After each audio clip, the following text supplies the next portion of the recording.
ម៉ែមិនសួរតែម៉ែដឹងម៉ែមិនធ្លាប់សួរទេថាហេតុអីបានជាឥឡូវមិនសូវមកលេងផ្ទះអញ្ចឹងហេតុអីបានជាមិនទេរកដូចពីមុនតែតើអ្នកមានដឹងទេ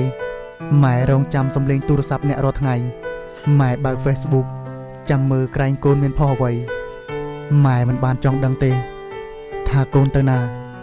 ម៉ែគ្រាន់តែចង់ដឹងថាតើកូនសុខសប្បាយអត់ម៉ែមិនធ្លាប់បន្ទោសដែលកូនរវល់នឹងជីវិតផ្ទាល់ខ្លួនព្រោះតែម៉ែដឹងថាពិភពលោកសង្គមមនុស្សនៅខាងក្រៅវាកាយសាហាវនិងនឿយហត់ជាខ្លាំងម៉ែសូមត្រឹមតែសំលេងឬសារមួយខ្លីៗសួរមកកាន់ម៉ែថាម៉ែ